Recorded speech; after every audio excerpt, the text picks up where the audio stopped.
Good day, everyone. On behalf of the Social Studies major, I am Sheila Bisitasyan Balingasa, and I will present to you the Chapter 12, Understanding Large-Scale Student Assessment. So, before we proceed to discuss the content of that chapter, we, the Social Studies major, prepared a short energizer activity, which is, it's called the telepathy game. So this kind of game is an example of a binary test or binary question. So here is the instruction. I will be going to ask you a question, and then you will be going to choose between the two choices, which is the correct answer to that question. So are you ready? Good. Let's begin. So let's now begin to telepathy game number 1. So this is the question. It is a program designed to improve student performance. A. Large-scale student assessment. B. System-wide assessment. Again, it is a program designed to improve student performance. A. Large-scale student assessment. B. System-wide assessment. I'll give you 5 seconds to answer.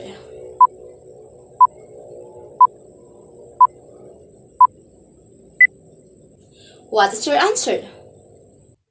Your answer is correct. It is letter A, large-scale student assessment. Now, let's proceed to telepathy game number 2. So, this is the question. It suggests the consistent manner and conditions in the administration. A. Non-standardized testing. B. Standardized testing. Again, it suggests the consistent manner and conditions in the administration. A. Non-standardized testing. B. Standardized testing. I'll give you 5 seconds to answer.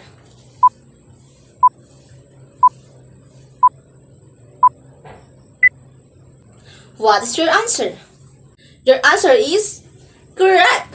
It is letter B, which is standardized testing.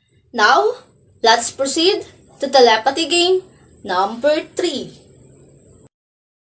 This is the question. It also focuses more on an assessment of cognitive outcomes behavior than those in psychomotor and affective domains. Letter A, certification testing. Letter B, classroom-based assessment. Again, it also focuses more on assessment of cognitive outcomes behaviors than those in psychomotor and affective domains. A. Certification testing. B. Classroom-based assessment.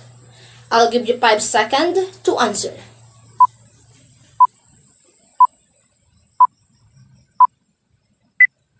What is your answer? Your answer is correct. It is letter B, classroom-based assessment.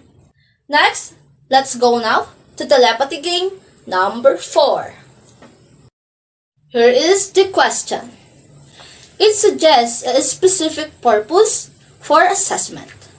Letter A, certification testing. Letter B, standardized testing. Again, it suggests a specific purpose for assessment. Letter A, certification testing. Letter B, standardized testing. I'll give you 5 seconds to answer.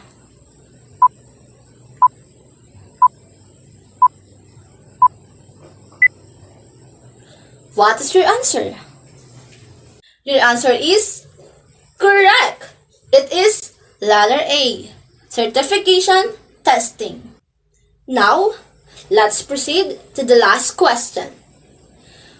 Telepathy game number 5. So, this is the question.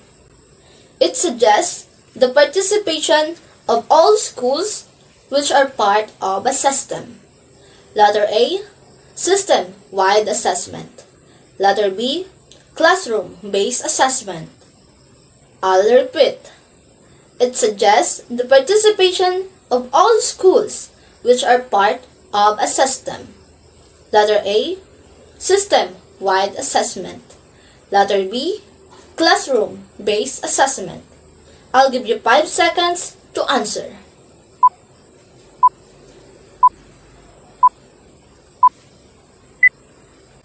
What is your answer? Your answer is correct. It is letter A, system-wide assessment. So how many score did you get? 5 points? Awesome. Thank you for your cooperation.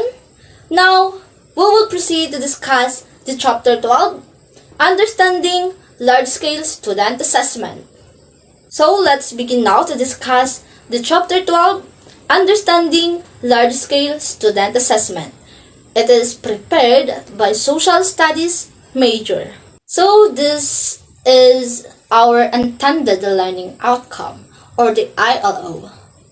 At the end of the Chapter 12, students are expected to describe the nature, purpose, and use of large-scale student assessment. So let's now proceed to discuss the nature of large-scale student assessment.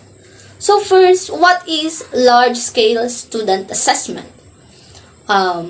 It is a program designed to improve students' performance. It requires system-wide administrations of standardized tests to school. Large-scale assessment is generally administering tests to huge numbers of examiners at the same time. So this is according to Montana Office of Public Instruction 2001. The test data are later on processed, analyzed, and reported by an organizational infrastructure, and the cycle is repeated over and over for the purpose of monitoring student progress. So, dito po, one of the example is the NAT or the National Achievement Test. Ini-implement to sa mga high school graduates or yung mga kagraduate pa lang. Usually, yung mga grade 10 student. So, we all know na ang NAT is a test to a huge numbers of examiners to measure if there is a progression to evaluate students' knowledge of a verbal reasoning, quantitative reasoning, analytical writing, and critical thinking skills. So, itong NAT na ito is ginagawa lagi sa mga gagraduate na students sa grade 10. To what?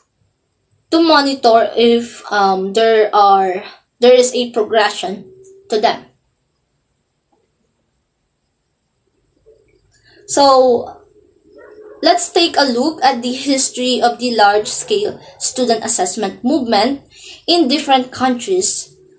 Shows that it is initiated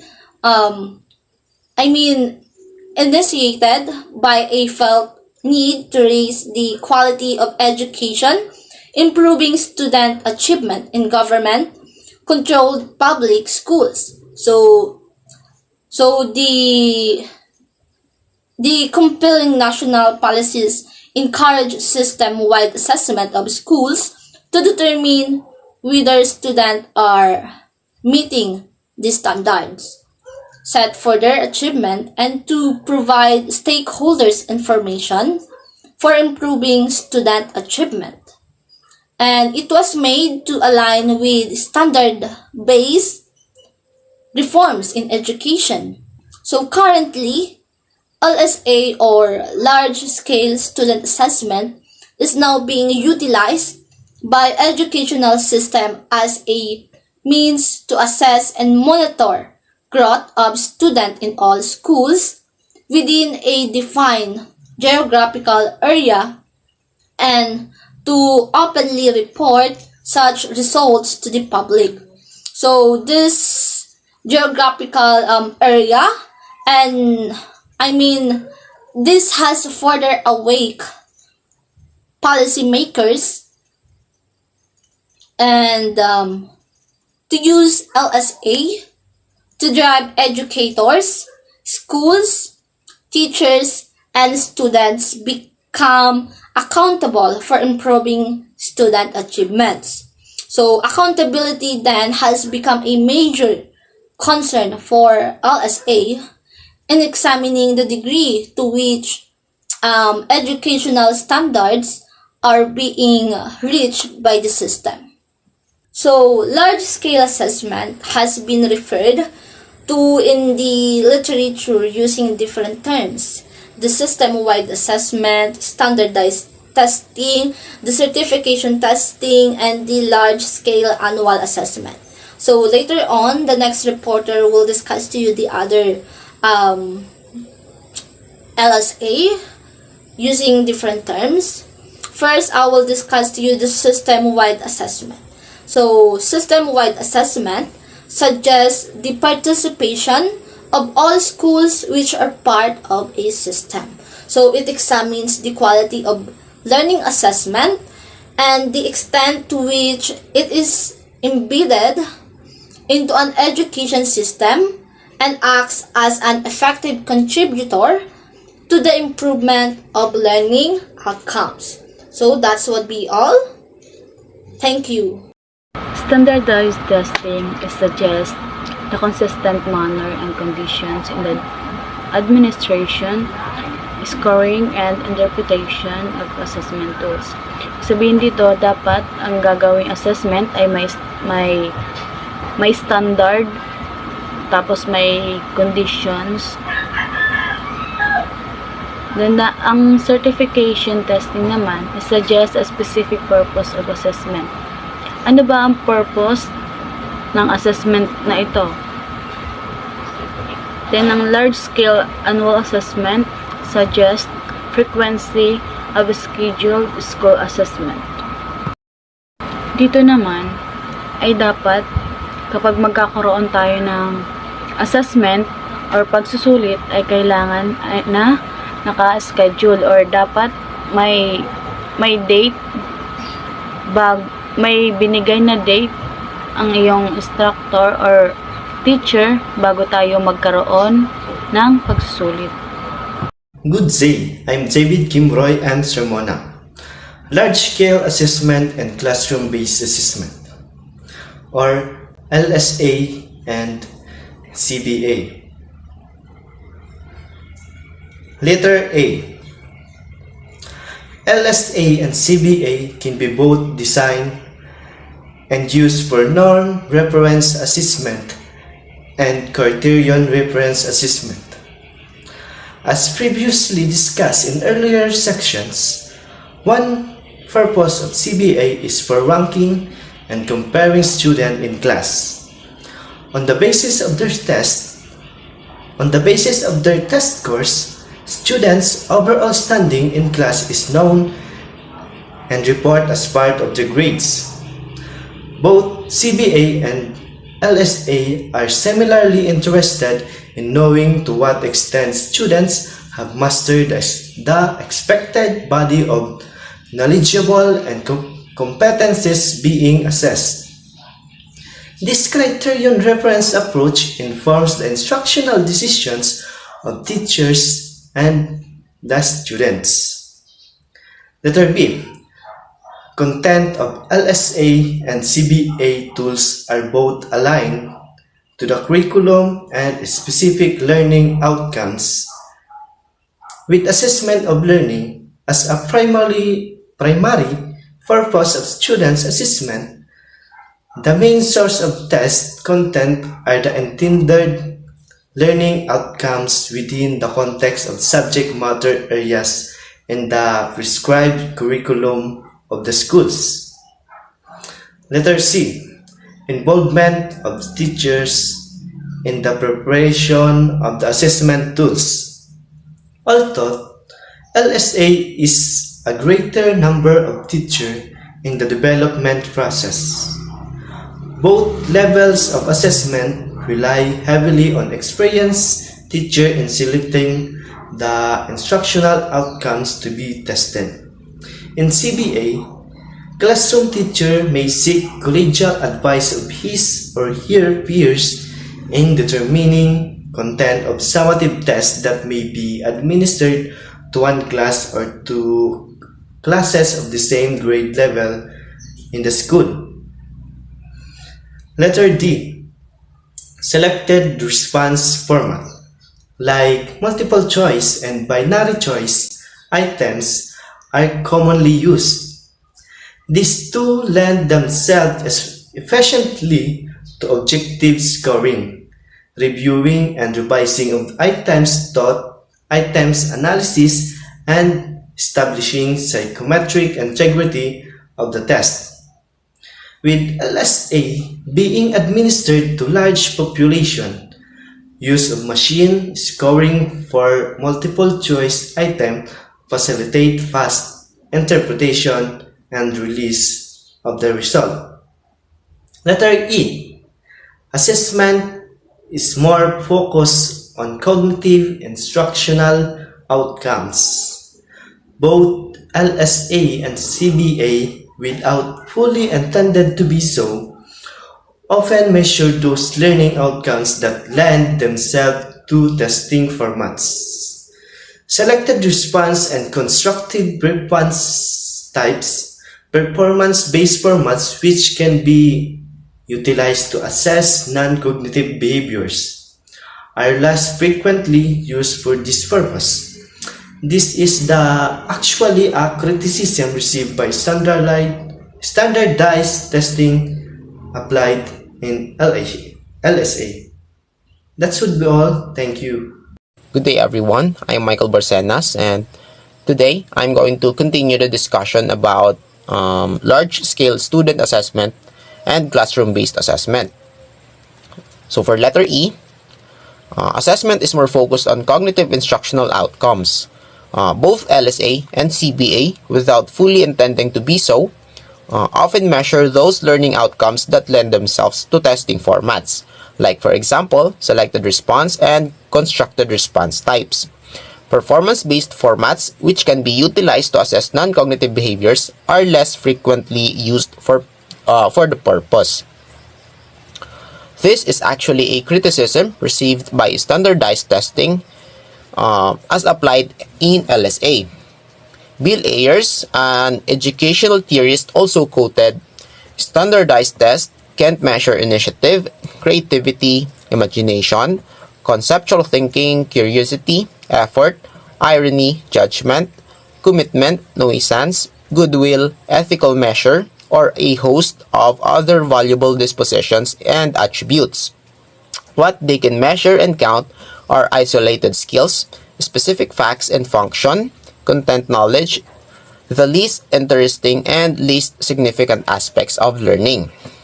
There are some truth in this allegation or observation, especially considering the great majority of standardized tests designed for LSA in different countries measuring mostly competencies in language, reading, science, and mathematics.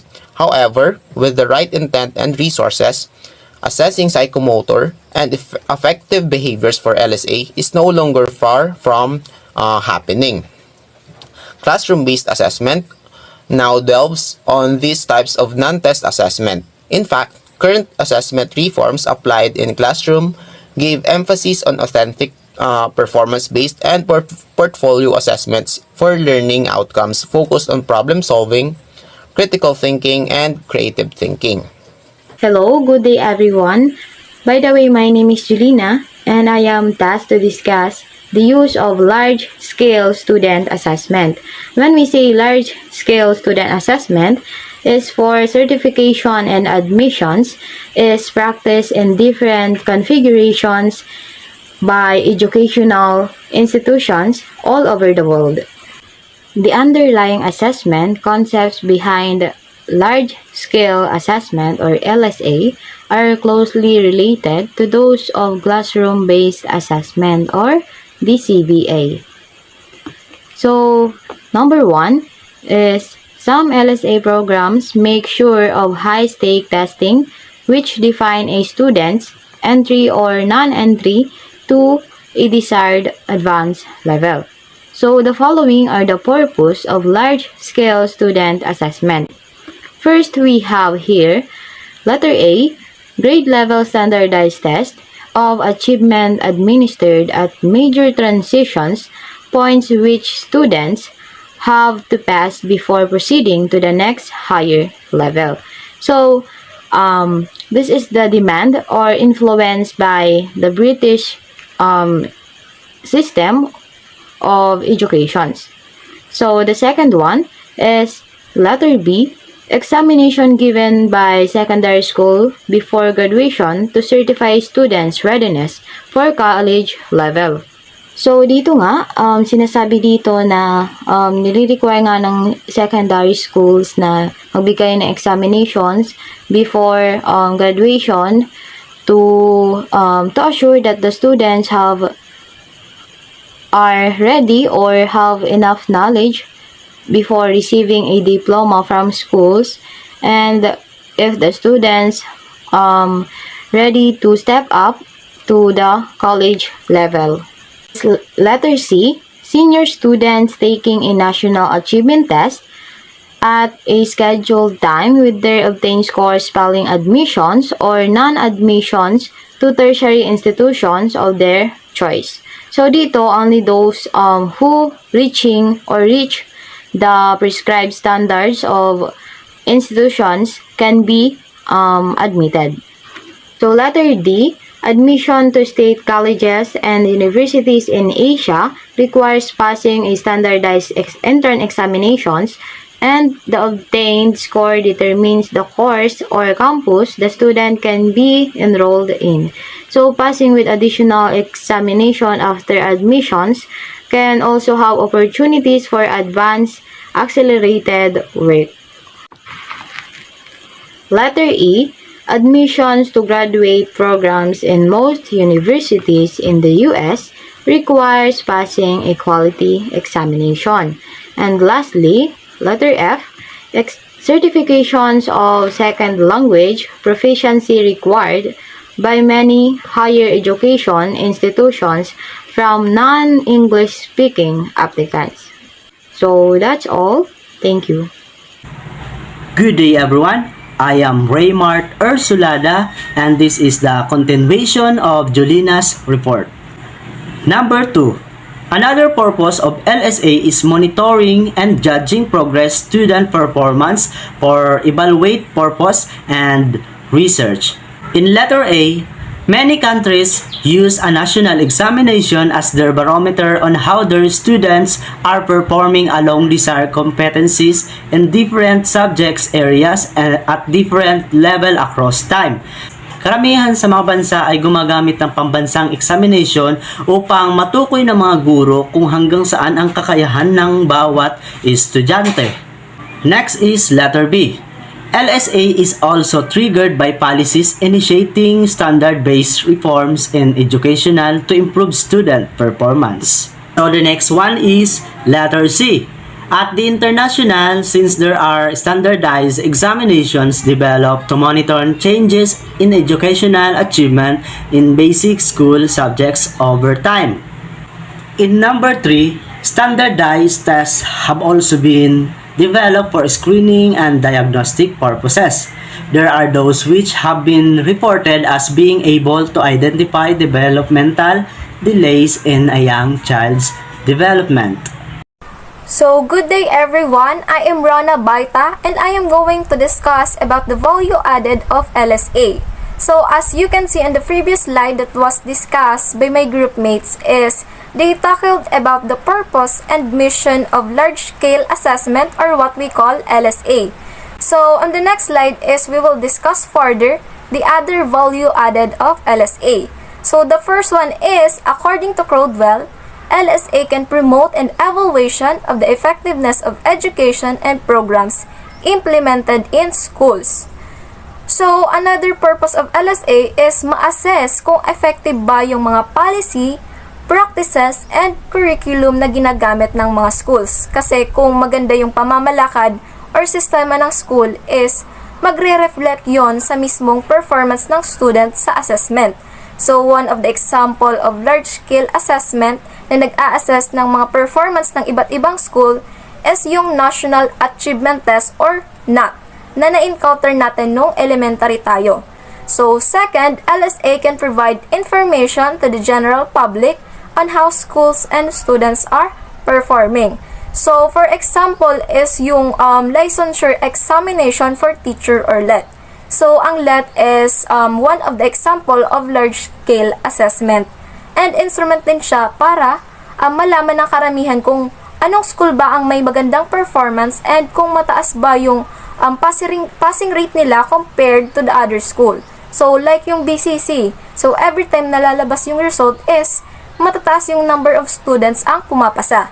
So, kadalasan nasa 50% and above. So, because of the high passing rate of BCC is tatatak sa karamihan na maganda yung quality of education na pino-provide nila. So, the third one is mining of LSA processes and products through relevant research in education. So, either for a graduate degree requirements or just for academic exploration. So, ang pagkakandak ng research is through the use of questionnaires concerning sa mga struggles na na-encounter ng mga students or yung mismong school is nakakapag-provide ng solutions or strategies kung ano ba yung mga paraan na pwedeng gawin para masolve yung certain problem na na-encounter. So, through this is mai-improve kahit papano yung imperfection sa ating educational system. Good day everyone, I'm Jun Ilian Briones, and for the continuation of report of Miss Baita, here's are the other value added of LSA. Number 4 is well-documented information of schools as a byproduct of LSA inform relevant policy for legislation or institutionalization. Having sufficient basis for policy legislation on transformation of non-performing schools can be easily be accepted for implementation when backed by empirical research. Number 5, curricular reforms can be in place with LSA information on what learning outcomes students across schools can achieve. Reforms can be a revisit of curriculum standards, improvements of instructional and assessment methodologies, materials, and resources. And the last is number 6, staff development of school heads and teachers with data and information released to schools, school head, and staff need retraining and updating on complex data interpretation. Misuse of assessment result can be triggered by inadequate technical understanding of what are being communicated. Hello everyone, good day. I am Mary Rose Tabayag Parido. So I am going to discuss the conditions for effective LSA implementation. So Unger Leider has given the conditions for LSA implementation to succeed in improving student performance. So I am going to discuss the 11 conditions that Unger Leider has given. So first condition is the establish broad agreement about what school outcomes are essential for all students. So this condition po is very important kasi dito nakikita natin kung nag-i-increase ba ang students' awareness of their own learning. Second is ensure that these areas are clearly articulated in the curriculum and are supported with appropriate instructional material. So, alam naman natin na yung instructional materials provide the core information that students will experience, learn, and apply during a course. So, importante din po itong condition na ito in implementation of LSA. Third, hold students, parents, and teachers accountable for those. So, yung parents po ay yung teachers, they are the one that assess and monitor the student progress, while the student will do the effort to answer. Then the parents will serve as the guidance and the inspiration of the students. Fourth condition is assess student progress in the areas of importance at different times over their school careers. So dito, malalaman kung ang students ay really learned from the topic being discussed by the teacher, and also will know if the students are ready to step up for the next grade level. Fifth is prepare teachers and encourage them to use teaching strategies that increase learning outcomes for all students. So sa pag-discuss, teacher must be prepared at all the time and use different teaching strategies para maging interesting ang flow ng discussion, and yung students will totally learn from them kasi nagugustuhan nila kung yung way ng pag-teach ng isang teacher. And it will be a big help to mold the students' learning and the teacher's responsibility. For the sixth condition, we have encourage mixed ability grouping and discourage grouping, tracking, or streaming students by socioeconomic background or in ways that increase differentiation among students of different ethnocultural backgrounds. So dito, need po na ma-show na yung students have equal treatment for the students inside the classroom. Seventh condition, assess schools on the basis of student growth and learning outcomes, taking into account their individual socioeconomic backgrounds, the socioeconomic context of the school community, as well as school policies and practices known to influence the achievement of the valued outcomes. So dito, we will know if the school system, policy, and practices is effective in providing quality education. Eighth condition, examine rates of students' progress as well as gradients in student progress associated with such background factors as socioeconomic standing, gender, and ethnicity. So dito po, student progress must be monitored to help the teacher determine if the student is excelling in the class. So napaka-importante po ng condition na ito para malaman ng teacher kung nag-excel ba yung isang student sa klase niya. Also, it determined the factors that affect the student's performance, like yung gender po nila, yung ethnicity, and socio-economic status. Next condition, ensure that teachers and administrators are well prepared for their responsibilities.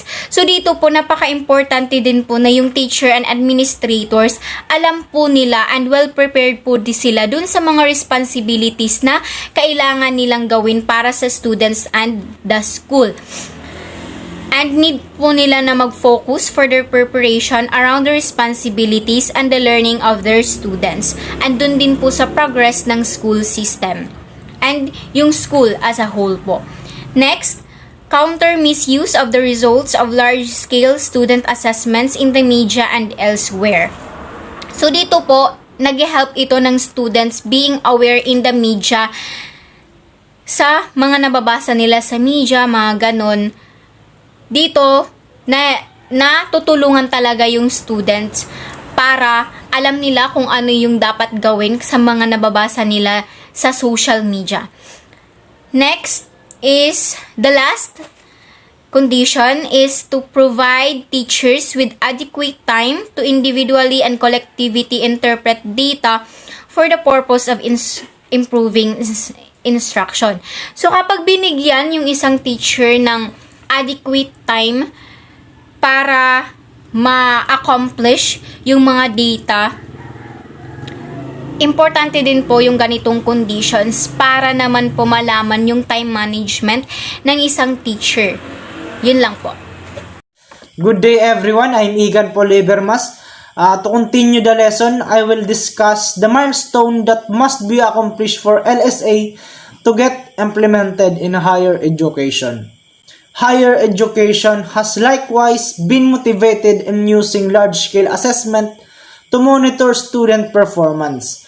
The greatest challenge has been the development of assessment tools that will address general learning outcomes at the tertiary level and their operationalization to be able to handle various disciplines. According to Banta 2006, there are milestones that must be accomplished for LSA to get implemented in higher education. First is the agreement by the faculty on the general learning outcomes to be assessed. There should be an agreement between faculty and the LSA so that the outcome will be also agreed upon. There should be an integration between the faculty about the goals of the assessment and the specific outcome of the LSA. Second is the operationalization of these outcomes so they can be translated to rubrics applicable to student works coming from different fields. Outcomes should be measured so that it could be applied in the development of rubrics in rating the works of the student coming from the different fields. Third milestones is systems to be designed by information technology expert for analyzing millions of students' artifacts against rubrics aggregated for easy reporting. This way, the student capabilities to perform the desired learning outcomes can easily be communicated. There should be an integration between the assessment and the technology. With this, student performance can easily analyze, the desired learning outcome can easily communicated, and students can know what they lack in their learning. Fourth is the requirement for students to place artifacts in their portfolios over their entire academic program to assist development. In this area, portfolio is necessary. This could track the learning progress of student toward its entire academic program. Since the academic works of students are compiled in the place, integration of portfolio should be applied so that there is a compilement of artifacts of student. And last is the motivation of student to take portfolio development seriously. Without this, there will be no data to be collected and interpreted for LSA implementation. Before we end our discussion, we will leave you a quotation said by Mariam Williamson. Every decision you make reflect your evaluation of who you are. That's all. Thank you for listening.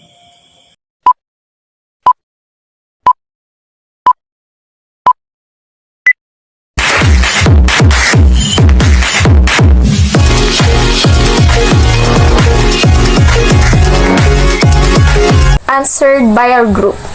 So, activity 1 is entitled Electronic Surfing and Poster Making. So, number 1, through the use of search engine, identify at least 5 standardized tests being used on large-scale assessment. So, the first standardized test that we found is the NAT, or National Achievement Test. And its purpose is to evaluate students' knowledge of a verbal reasoning, quantitative reasoning, analytical writing, and critical writing. So the subject areas tested here is all subject areas of high school graduates. So second is the Common Core State Test, and its purpose is to help students graduate with the skills they need to succeed in college, where the subject area tested is math, economics, physical education, arts, and the level is K-12. So the third one is the GRE, or Graduate Record Examination. So its purpose is to determine the college career of the student, and the subject areas tested is English and Math of high school graduates. So next is the Scholastic Assessment Test, which is a tool in preparing students for state and high-stakes tests, and the subject area tested is Science, English, History, and Math. and the level covered is post-secondary. And lastly is the STAR test, and its purpose is to evaluate students in reading, early literacy, or math. And the subject area tested is reading, early literacy, and math, while the level is K to 12. And for activity 1, number 2, be ready to make a poster presentation of one standardized test we have found. So the standardized test that me and my group mates chose is National Achievement Test, or NAT, because it is the most common standardized test here in the Philippines, and I know that my classmates have already experienced taking this kind of standardized test, so most of them can relate to the poster that we have. So in the poster, we can see the three purposes of National Achievement Test. So first, it determines the student's academic level. Second, it determines the student's strength and weaknesses. And lastly, third, it determines the scope of students' knowledge that they learned in their major subjects throughout the year. So again, good morning everyone. I am tasked to discuss the activity 2, writing a paper on implementation of LSA. Using an electronic search engine, choose one country that has implemented large-scale student assessment. Write a one-page paper on the implementation of LSA in your chosen country containing the following. So the following are: letter A, brief history of its LSA. Letter B, current practice of LSA, purpose, standardized test for LSA. And lastly, the challenges or issue in LSA implementation will be discussed by Egan Paul Burmas. So, let's proceed to brief history of its LSA. As you can see in your screen, this is the brief history of its LSA. The large-scale assessment can be traced to 1985. So at that time, tests were administered to a national sample in a project led by the Organizations of American States, or the OEA. And let's move on to letter B, the current practice of LSA purpose standardized test for large-scale assessment. United States of America. The United States currently has no shortage of large-scale standardized achievement tests. However, the existing inventory of tests does not provide comparable individual scores for an entire population of students, and there are good reasons to believe that even with extensive modification, no one test could. This paper shows the utility of the most widely used national and international achievement tests. So, hindi ko na po siya maisa-isa or malalahat basahin. Nakita niyo naman sa inyong screen yung current practice of LSA purpose standardized test for large-scale assessment of the United States of America. So, in conclusion po, we can say that despite their variety, none of the large-scale national achievement tests currently in use can be employed to monitor individual students' progress or to evaluate the effectiveness of particular districts or educational programs. For letter C, challenges or issues in LSA implementation. LSA are expensive regardless of who bears the cost of a particular LSA. It requires a lot of money to design, develop, administer, score, and report. One of the most damaging side effects of LSA is the distortion of education. The distortion happens on multiple levels. LSA distort the purpose of education by misleading belief that performance on LSA accurately reflects the quality of education. Another side effect of LSAs on education is demoralization of education professionals and students. Most educators enter the education system with the strong desire and motivation to support students and encourage lifelong learning. LSA adds start unique stress and factors that diminish teachers and leaders' motivation. So, for the apply po, dun sa group dialogue, yung ginawa po namin is diniscuss po namin, ginamit po namin yung messenger GC po namin para i-discuss yung mga conditions, yung 11 conditions po, and yung possible reasons why such condition must be present and what is likely to happen if such condition does not exist. So as shown po in the video sa slides po namin na ginawa, andun po yung summary po ng convos po namin, and yun po, kindly read na lang po yung mga sagot po namin. Like sa condition number 1, yung meron po siya na respective possible reason po kung bakit kailangan yung condition na yon ay maging present. And meron din po doon yung what is likely to happen if such condition does not exist. So, nakalagay naman na po siya sa PPT. Kindly read na lang po. Hindi ko na po siya isa-isang i-discuss kasi nakikita naman po siya sa screen. Yun lang po. Thank you. Assess. Task restricted response questions. Give 3 instances of how LSA uses high-stake test in country. Okay.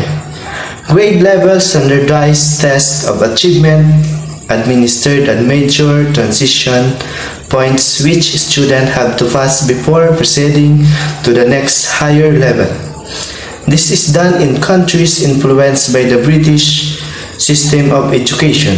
Second one is examination given by secondary school before graduation to certify students' readiness for college level. Failure could harshly mean not receiving the secondary diploma or requiring the student to take extra units of coursework as a remedial intervention before they are allowed to go. Third one is the senior students taking a national achievement test at a scheduled time with their obtained scores, spelling admissions or non-admissions to tertiary institution of their choice. Only those reaching the first standard of the institution could get admitted. Number 2, give 2 illustration of how LSA is used for evaluation purposes. The first one is LSA is used for evaluation purposes to ensure that these areas are clearly articulated in the curriculum and are supported with appropriate instructional materials. The second one is to prepare teachers and encourage using teaching strategies that increase learning outcomes for all students and to improve students' performance. Number 3. In addition to using LSA to improve student achievement, name 3 value-added advantages in implementing LSA. First is establish broad agreement about what school outcomes are essential for all students. If there is a broad agreement, most of them will agree about it in a general way, even if they do not agree on all its details. Number 2, assess student progress in the areas of importance that different time over their school careers. And number 3, prepares teacher and encourage them to use teaching strategies that increase learning outcomes for all students. If the teacher use teaching strategies, it will help their student to bypass their areas of weakness and to perform at the level which they are capable. Number 4. How can LSA be more assured of improving student performance? Give at least 5 conditions and justify each. Number 1. Establish broad agreement about what school outcomes are essential for all students. Number 2. Prepare teachers and encourage them to use teaching strategies that increase learning outcomes for all students.